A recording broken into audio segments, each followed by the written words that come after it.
And welcome back to the Constitutionals podcast. I'm your host, Chad White. If you didn't know, this is the premier podcast for the website, sleeplesscomedy.com. Like I just said, it's a website. Go there. I'm trying to find the stopwatch on my watch, and we have found it. Welcome back to the Constitutionals podcast. This is a rare Friday night recording. I do have some good news in regards to recording schedules and everything. To those of you that listen to this show on a regular basis, I don't know why you would. I regret. You should regret everything. Seepless Comedy and myself and the Chad White Foundation, everything will be moving to an apartment, a different apartment. That's not this apartment. An apartment that I will be leasing by myself, and I will have an office space. It'll be 2 bedrooms. So I have a regular bedroom that you'll probably never see, and an office space that will be the second bedroom, where I will shoot Seepless Comedy things, where it'll give me flexibility to, and that's reason in part why I got this 2-bedroom. It's because I could be able to shoot news time in a timely manner without having to wait if someone's home or not, and I could just knock things out. The desk cannot be next to my bed because it's weird working in the same place where you sleep and eat and watch TV and do all this and play video games and do everything else that comes with being in a bedroom. That's not an office. I'm just in. I mean, as much as I like to say I'm not, I like to write and be focused on one thing. I'm not. I'm never like anymore. I can't be focused writing in here and then, just turning around and seeing that the Xbox is on, or like wondering if I can sneak in a game of a Smash Brothers or whatever the hell the PS4 is doing over there. It's really funny. It's not funny because this is I had to figure out how to get away around this. But my PS4 controller, whenever I play it, the PS4, I always put the controller on my nightstand.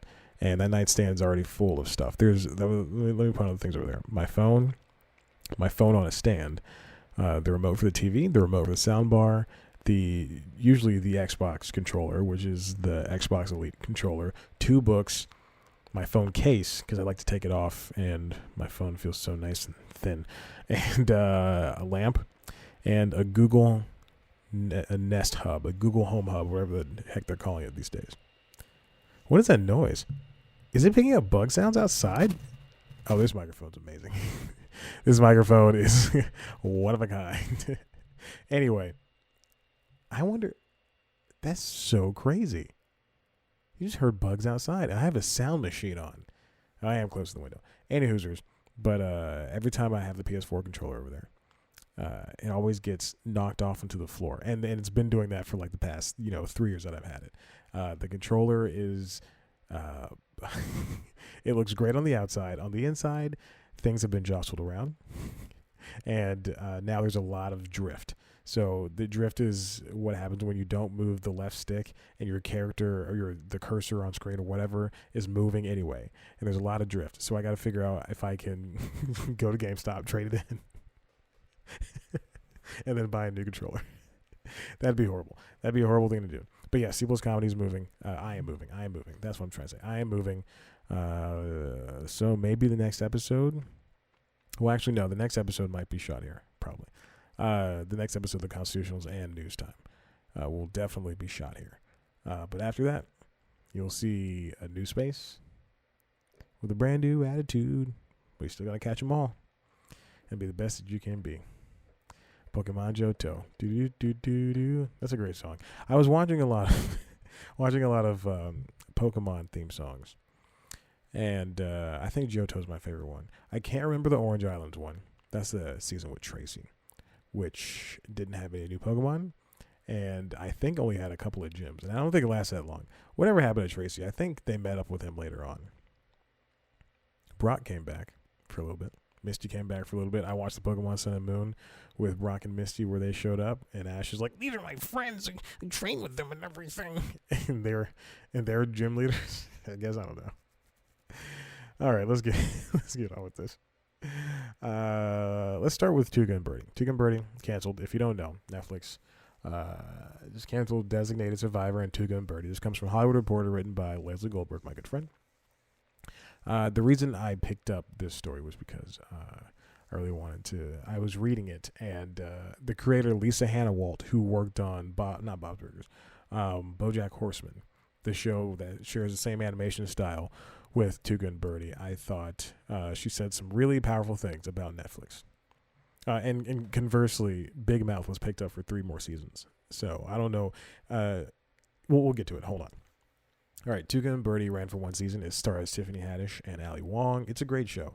But why it took me so long to watch it was because it's a very dirty show. And that's not the reason why, but it's not, it's kind of, if I wanted to watch a show that dirty, I would, it's going to take me a little bit to get through. Like, I can't watch 5 episodes of South Park in a row. Cause I got to back off of that stuff a little bit. I want to be I'm a good little boy. Okay. So of course Netflix said some positive words about Lisa and Designated Survivor. Now, Designated Survivor, that was picked up from ABC when ABC canceled it, and I think that got to 3 seasons. Yeah. Yes. So it got to 3 seasons, right? Yep. Good for that. After ABC canceled it. After like 1, I think, or 2. Something like that. Hanawalt, this is from the article. Hanawalt bemoaned the cancellation Wednesday on Twitter with a heartfelt thread that also took a jab at Netflix's penchant for axing originals based on cryptic data from an algorithm. Netflix, like other streamers, does not release viewership data. Quote, everyone is still glowing over the reviews and articles and feedback. TNB is critically acclaimed and has repeatedly been called one of the best new shows of the year, which is true. She wrote, quote, none of this makes a difference to an algorithm, but it's important to me and the way I want to continue making art in this world. Now, I know I said it's a very dirty show, and it took me a while to get through it. It's still a really great, well done show.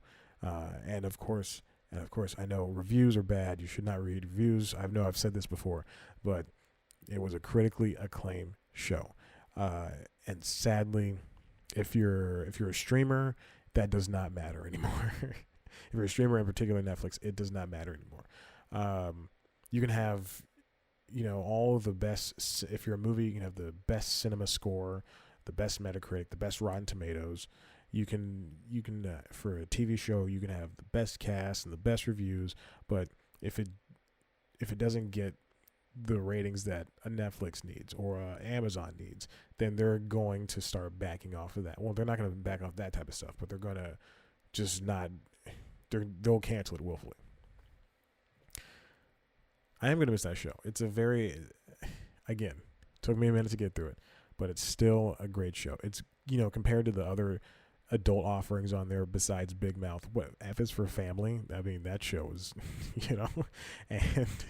and Pacific Heat, a show that mimics the art style of Archer, but none of the funniness. So there you go.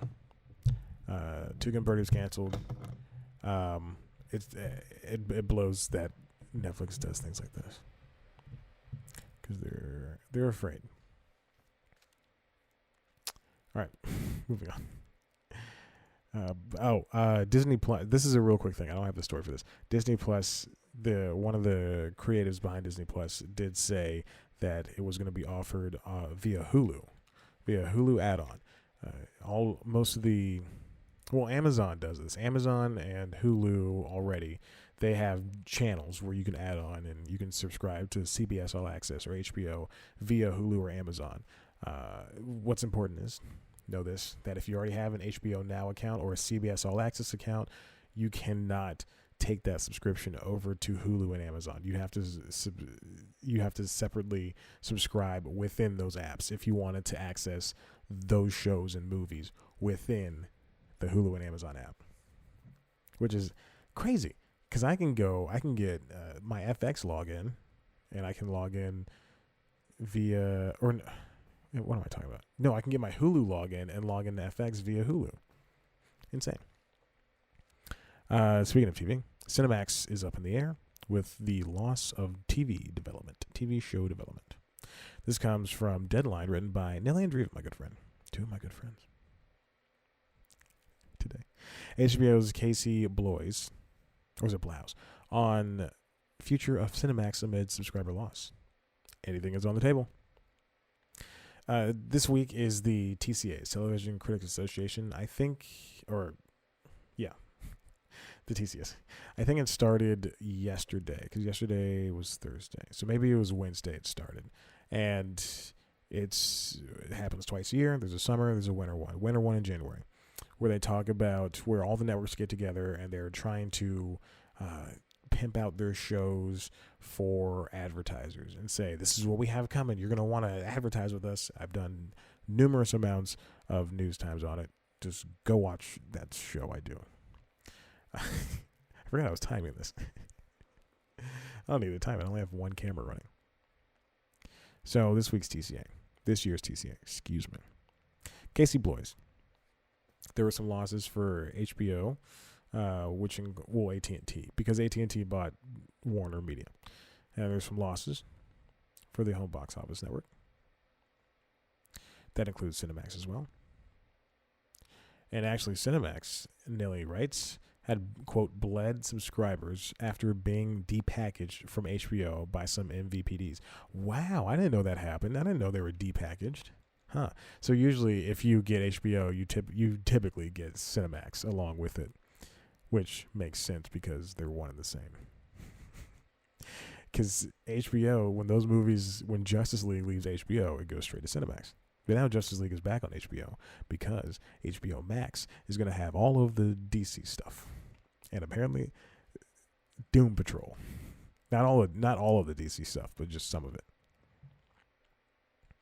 The development raises an alarm for the future of HBO's sister network, which had long benefited from being bundled with its famous sibling. And talk about the softcore porn that was on there. Medium-core porn. Hardcore, softcore, medium-core. This is a clean show. Asked by Deadline about changes in the programming strategy for Cinemax shortly after he joined the company in the spring, Warner Media Entertainment and direct-to-consumer chairman Bob Greenblatt said, quote, I think Cinemax is going to stay what it has been. It's a service that's really well distributed, and I think some of the shows that have come out of there have been really great and have a distinct personality from HBO proper. I think it's just going to continue the way it has been. You know, it's funny. Cinemax, the people at Cinemax have canceled several of their shows over there. The Nick, which is a show that I have to buy to watch. And I think the show that they're known most for is Strike Back, a show I've never seen before. And they don't have an app. They have a phone app, and you can watch on your computer. But, again, I don't do that. Disney Plus is being bundled with Hulu. You can get a channel. Maybe I can watch The Simpsons again. I'm not gonna give Disney money though, and I don't consider paying for Hulu, giving Disney money, because I've been paying for Hulu since 2008. Been using it. Definitely check that out. So we'll see what happens with Cinemax. Cinemax is, I don't know. I think there's room for it, but without developing a new show, new shows, not one new show, new shows. We have Epics going into show development. They're already in it. They've got Get Shorty and some other shows that I don't care about watching. Pennyworth, I think, is on Epics. Pennyworth is the Alfred spinoff, the prequel to Batman.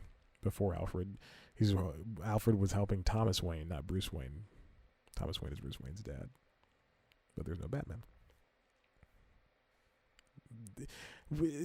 Just like in Gotham, there's going to be hoods and winks, nods and winks. Let's move on to Lily Singh's late night show. It got their first crop of writers. And by first crop, I mean their only crop for now. Only crop of writers. Lily Singh's show. Lily Singh is the YouTube personality, and I have so much reverence for her. She hustled her way to the top. Now she's on NBC, coming on after Seth Meyers. Taking over Carson Daly's spot. A little late with, this comes from Vulture. Written by Meg Wright, who used to write for Splitsider, but now writes for Vulture Comedy. Meg Wright's great. I think I follow her on Twitter. Actually, I don't think so. But she's still good. A little late with Lily Singh. The show is going to have 6 writers. I think it might be a half hour too. Yeah, it's going to come on at 1:35 a.m. It's going to debut on NBC Monday, September 16th at 1:35 a.m. The slot that was previously occupied by Last Call with Carson Daly. John Irwin, who has produced many standout specials in recent years, including Adam Sandler's 100% Fresh and Michelle Wolf's Nice Lady, both critically acclaimed, will serve as showrunner, and the Late Late Show with James Corden alum Sean O'Connor will serve as head writer. Here's a full writing staff. So let's see. Let's go. The reason I picked this up because I wanted to click through all of the names and see what color these people are. And yes, I will be judging based on race. So here we are. Sean O'Connor's a white man, of course. And the reason I'm doing this mostly is because Meg did point out the Los Angeles, this is from the article, Los Angeles Times checked in on the different shows' staffs back in June, which ranged from 9 writers on Desus and Mero to a whopping 23 writers on Jimmy Fallon's Tonight Show. And keep in mind, those 23 writers are shoveled in and out. They don't all work there at once. Sean O'Connor's a white man. And then we have Mariana Markel. Let me open up that article again. I exited out of it. Mariana Cockenberg. She's a woman. And she looks to be of Latino descent. I don't know. She's a woman. That's all I care about. Then, of course, we have Sergio Cerna, another white man. Mona Mira. She looks to be brown, so maybe Indian. Jen Burton. I clicked on her name already. I don't know why I did that. She is a cat. Her picture is a cat. Jen Burton. All right, let's see if we can find her. It's very important that I do this because comedian. I'll just say that because there needs to be more representation in late night. And if Lily did not have a brown person writing for her, then I would have been so pissed. Jennifer Burton's white, and then we have a black man, Jonathan Giles, who is followed by a woman that I worked with. Good for him. All right, well, let's look at him. We're connected, basically. All right, so they have a decently diverse staff. I mean, you still got 2 white guys. Not that I'm saying that hiring people of color would make anything better. You know, I thought about that. I was watching Desus and Mero, and Lion King. They were talking about Lion King, and I was noticing how many people of color in that cast. And then I thought back to what Issa Rae, when she went to the Emmys or the Golden Globes, and someone asked her who she rooting for, and she's like, I'm rooting for all the black people. And I thought, just doing that doesn't make something better. At work I watch. I'm not going to say what shows, but at work I watch original shows that were created by the network I work for, and the cast is all black people or people of color. Let's say that, people of color. And they're not good shows. The writing is 3 steps away from horrible. 1 step away from horrible. It's bad writing. It's very, very bad writing. So much so that one line this week on a new episode of a show I watched, one woman said, "What was that they say in the movies? Oh yeah, always bet on black." And she said it unironically. And I thought, that is just so stupid. And then there's other lines in the same episode where it's like, you mess with the bull, you get the horns. It's just all these cliches, and it's horrible. And we shouldn't be reaching for that. And if we as people of color are going to make these shows and movies, and we're going to hire people that look like us because, all the white dudes hire people that look like them,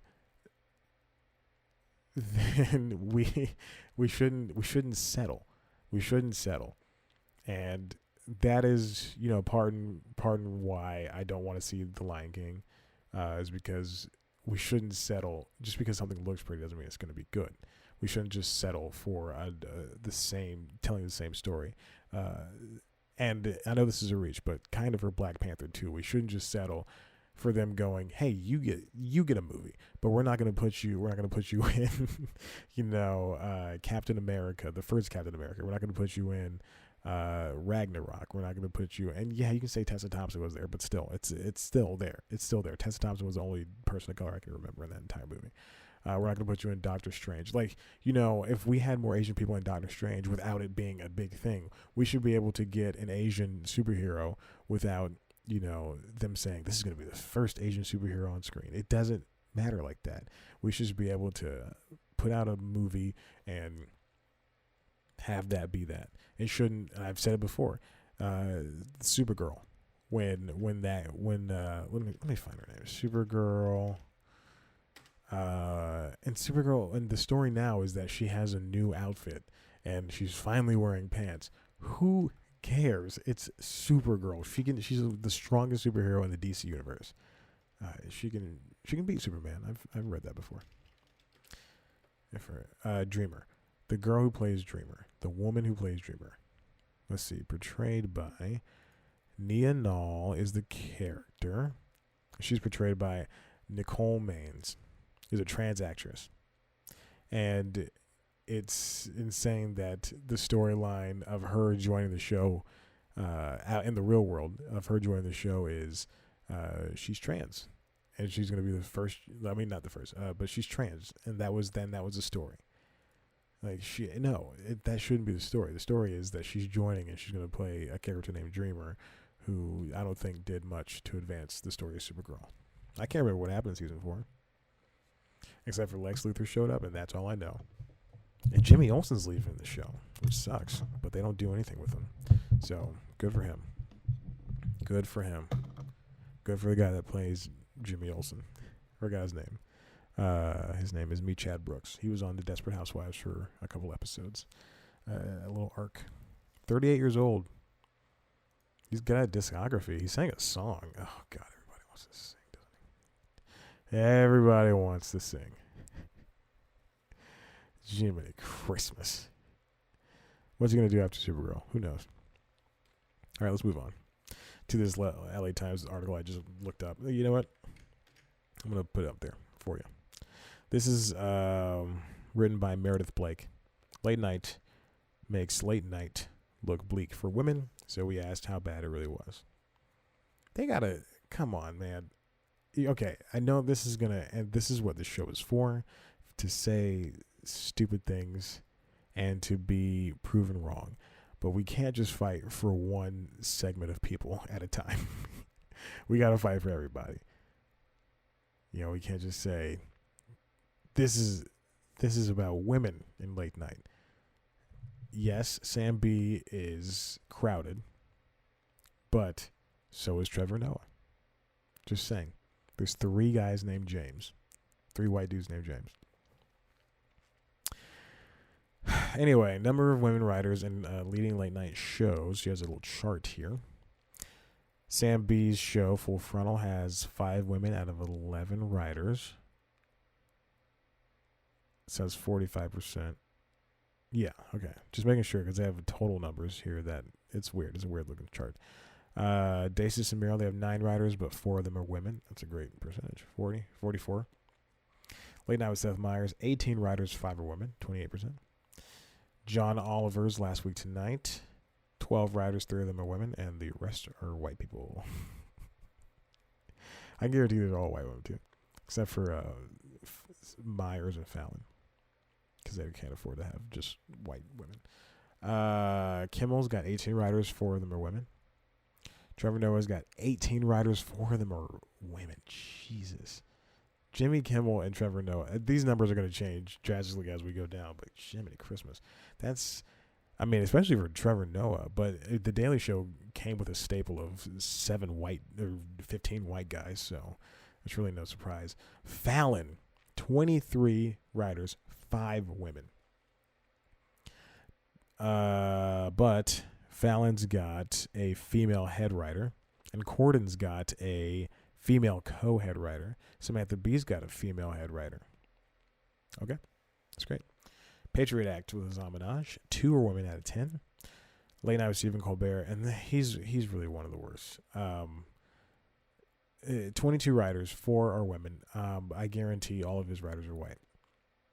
When he started all his writers, he brought all of his writers from Colbert Report, and they're all white, and they were mostly guys. Real Time with Bill Maher, 11, 2 out of 11. And Conan, 2 out of 12. Conan, come on. And I know the women who, I don't know them, but I've interviewed one of them, Lori Kilmartin, and the other one hosts a podcast, and I forgot her name, Sweeney. No, Mike Sweeney hosts it with whatever her name is. It's ridiculous. Check out the article. It sucks to read this. Women are truly not outclassed in late night, but they're overrun with white dudes. Women in late night. All right. Moving on. Jesus, we're almost done. Instagram gets rid of the likes. This comes from The Verge. This is a whole feature article that I think is very interesting. I think you should check it out. Written by Ashley Carmen. Now, there's been in the news that Instagram was going to try to start hiding likes from users because it doesn't matter, and it's just really becoming a popularity post.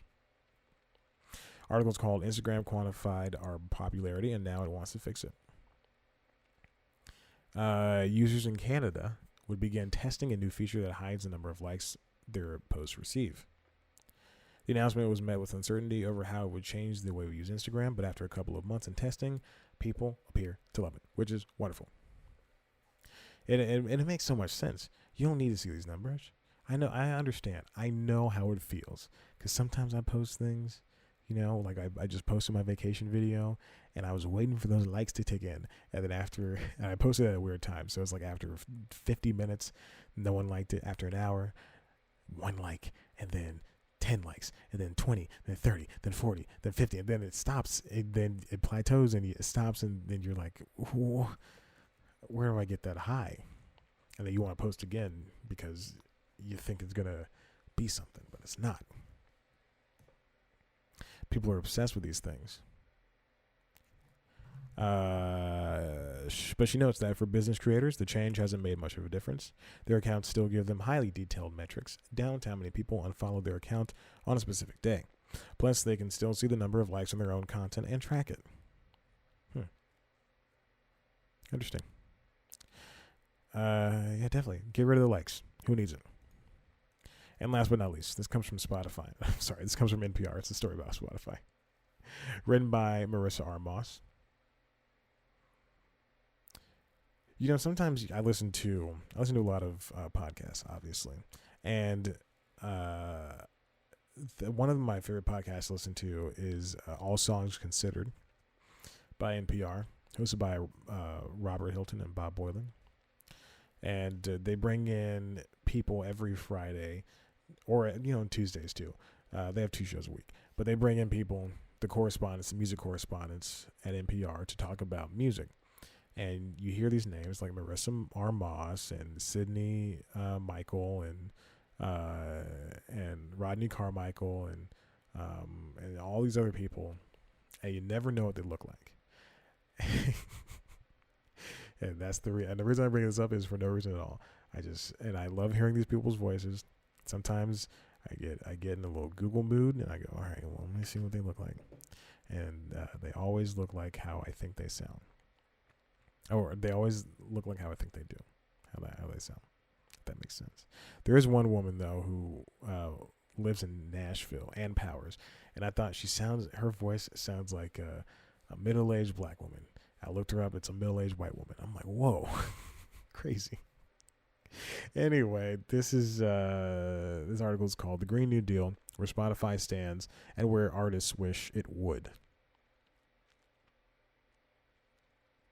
Okay, so there was a meeting earlier this year in April that Spotify was to attend in Nashville that was meant to get them to talk about paying their artists more, the artists that publish on Spotify more.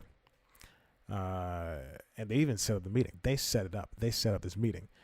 Everybody showed up. And let me read you the people that showed up. Kenny Chesney producer Buddy Cannon, Girl Crush co-writer Liz Rose, and let's see who else. And some other people. Here's a little excerpt from this article. In that room in Nashville, Spotify seemed to be the biggest offender. After all, it's the largest player of the streaming game, valued at over $26 billion and with 217 million monthly users. But Spotify didn't show, leaving only an empty chair and a sign bearing its logo. But the others that showed up were Amazon, Google, and Pandora. Google will go anywhere to talk about itself. All right, assembled by the National Music Publishers Association with the Nashville Songwriters Association International. The April town hall was in response to an unfulfilled promise from Spotify itself to host a meeting intended to explain its motivations for appealing a 2018 ruling finalized earlier this year, mandating a sharp increase in royalty rates for songwriters' compositions that would be phased in from 2018 to 2022. For many artists and creators, Spotify's appeal felt particularly egregious, coming from a company that has consistently labeled itself as, quote, artist-friendly through programs like Secret Genius, which is meant to celebrate those same songwriters with awards and workshops. So Spotify not showing up is basically a kick to the nuts, saying, hey, we don't care about you. And we're not going to. We don't care what the rules say. And keep in mind, yes, Spotify is the leading music streamer in the world. 217 million. And I think Apple Music is second. Apple Music is second, but I think they have 50 million in the U.S. alone, and I think worldwide they have maybe 100 million, something like that. I don't know. That's still not good enough for Spotify, which is just so easy to use. Spotify is trying to, what Ms. Moss writes in here, it's trying to do two things. It's trying to make itself sound better to artists, more appealing to artists. But it's also a tool for the artist to use. And without it, the artist probably isn't going to do well. But regardless, remember, streaming does not give you the money that it used to. Buying a CD would. It takes 1,000 streams for one listen to count as something that counts as a bought, a $13 bought album. Chance the Rapper came out today with 22 songs, and if I have to listen to that 1,000 times before it even matters. There are probably Taylor Swift records that I still haven't paid for. Nah, I probably paid for all of them. I mean, I own all of them, regardless. Physical. Based on, this is a quote from Spotify founder and CEO Daniel Ek. Quote, based on radio industry data, we believe it is a safe assumption that over time, more than 20% of all Spotify listening will be non-music content. Oof. Jesus. This is after they purchased Gimlet and Anchor. Gimlet is the podcast network. They were like one of the original ones that has a podcast startup on it. And then Anchor's got, and I think they have Lore as well. And then Anchor is a podcasting tool for your phone that you can use. That anybody can use. Just download an app. You can make a podcast right on your phone. He continues, this means the potential to grow much faster with more original programming and to differentiate Spotify by playing to what makes us unique, all with the goal of becoming the world's #1 audio platform. So he's talking about going into podcasting and making and turning and profiting on podcasting, which is very difficult to do. Not many people are doing it. Joe Rogan, Mark Maron, they're doing it. Alex Carolla, who else? Maybe Apple is. I don't know. The advertisers are. Maybe Earwolf is, but they were just bought by Scripps a couple of years ago, so who knows? And mid-roll, whatever. Equity deals with the major labels instilled confidence in Spotify earlier on. Remember, these are companies that are at the time had spent a decade watching their revenues recede, at least in part because of their deals with another notable tech company, Apple. Spotify has also managed to make itself an ally in almost every album cycle, providing a highly valued platform, shaping entire careers, and providing an infrastructure smaller labels or artists might not have access to otherwise.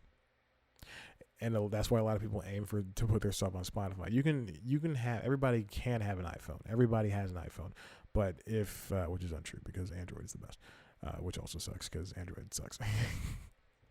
but people will still gravitate towards Spotify because it's a thing that anybody can use. Anybody can look at it and go, okay, well, I'm gonna play The Big Day. I'm gonna play Chance the Rapper's new album, which I have not finished all the way through because I was working all day long and I have to record this stupid show. And also, I haven't finished Red Dead Redemption. I don't know if you can see that. I don't know if you're watching the video version of the show. You can see in the background that I still have Red Dead cheats that are popping up. I have not finished that game. I really plan on doing it once I move into this apartment. I'm gonna play the dicks out of this game. I'm gonna turn off all the lights. I'm just gonna sit down on the futon, which will be my couch for a little bit until I can buy a couch, and then I'll just play the mess out of this game. This microphone keeps falling. That's the reason I keep adjusting it if you hear any, which you probably do. Let's keep going. Many of the company's biggest stumbles are of its own making. This year has brought a mess of public relations missteps for the company, including a battle with songwriters to a much-hyped launch in India that was fraught with roadblocks and delays, along with allegations of gender discrimination, which it has denied, not to mention the hateful conduct policy of 2018 and accusations that the company created fake artists to boost streams in 2017. Oh boy, geez, and she has links to all this too, which is great. In early April, and let me go back really quick. That part where I said which it has denied, she wrote that in the article and she put in parentheses. I wasn't defending I wasn't defending the gender discrimination. Please don't cancel me. I can't afford to be canceled. In early April, songwriters from Secret Genius filed an open letter to Spotify to drop their appeal, a move that conjured up the day when Taylor Swift pulled her own music from the service. I don't understand. If you're the largest music publisher in the world, the largest streaming music publisher, I don't understand why you are disagreeing with paying people. Because wouldn't the whole point be to pay somebody? Wouldn't you want to attract more people? That's why the guy who not Red Solo Cup. What song is it? It's a country song. Oh God, no! This is gonna. Oh, Jesus, what is this song? It's like it goes. I know I can't even think of the words. What is that? Oh God, country songs played at a party.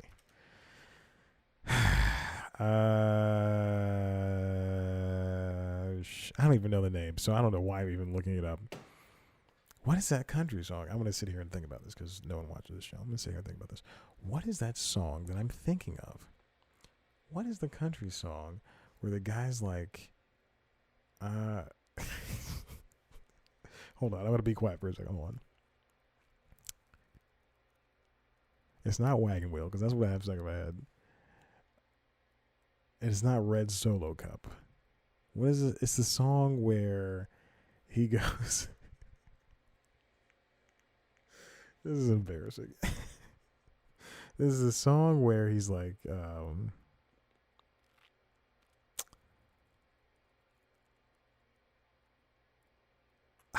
Jesus. Okay, whatever. Who cares?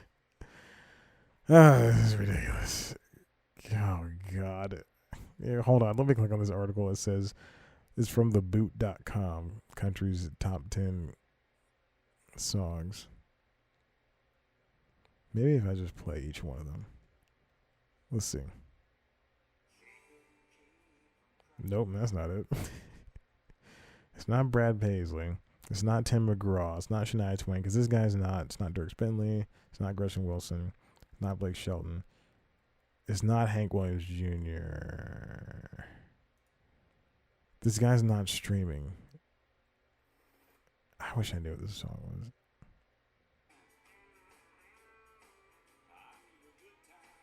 Nope, that's not it. Okay, whatever. Who cares? Anyway, what was I talking about? This has been 3 minutes of just me trying to figure something out. Anyway, you want to be able. Spotify should want to be able to attract artists to its platform by saying, "Hey, we are willing to work with you." Obviously, Taylor Swift was attracted back. What was it? Late last year, or not late last year? She left in 2017, I think, 2016 or 2017, one of those. Because I was still using it, but then she came back within the past couple of years, whatever. She left for a couple of years, and she came back because Spotify was willing to work with people. But now that they're not, now that they're just backing off stuff, they could. I mean, Taylor Swift is one of the biggest people, but what if they did it? What if Drake said, "I'm going to back out"? What if Ariana Grande said, "I'm going to back out"? What if a bunch of people just got together and said, "Hey, we're going to back out because you're not paying us. We're not paying us for royalties." Obviously, Apple's paying them decent royalties. They don't want to pay anybody else, but they're paying the artists. YouTube must be doing hot.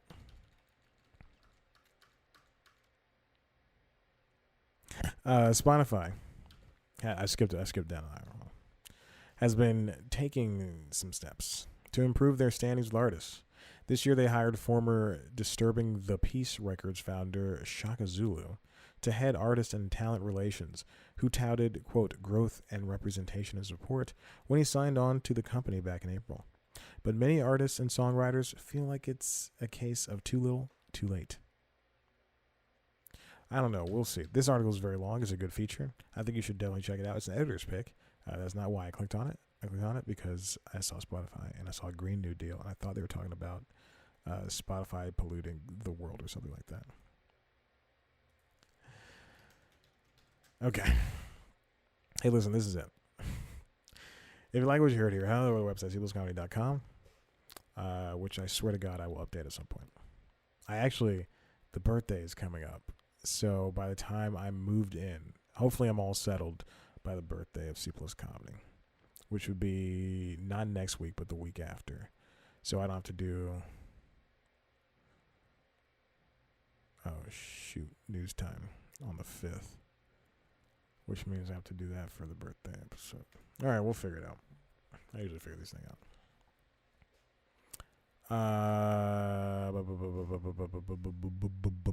Maybe I'll push news time that week to like the 10th. Who knows? We'll see. Head over to the website. It was gonna. And what else? If you want to watch the video version of the show, if you like what you heard here, follow us on Twitter at C Plus Comedy, Instagram at C Plus Comedy. Follow me on Twitter, Instagram at Chad Black White. Like us on Facebook. If you like the video version of the show, you want to see it, you want to see me talk, sit at my desk, one camera shot the whole time, me rubbing the paltry beard, the paltry patchiness that is this beard, then definitely head on over to youtube.com/cpluscomedy. Or you can head to cpluscomedy.com. youtube.com/cpluscomedy. You can watch all the episodes from episode 60 all the way up to this, episode 119. Crazy, right? You can also watch News Time, which has about 200. Let's see how many episodes News Time has. youtube.com/cpluscomedy. I'm going to say 248. News Time has 254 episodes. 254 episodes of News Time that I've done. You can watch the latest episode, which is... He clicks. He doesn't know. TikTok. Something about TikTok.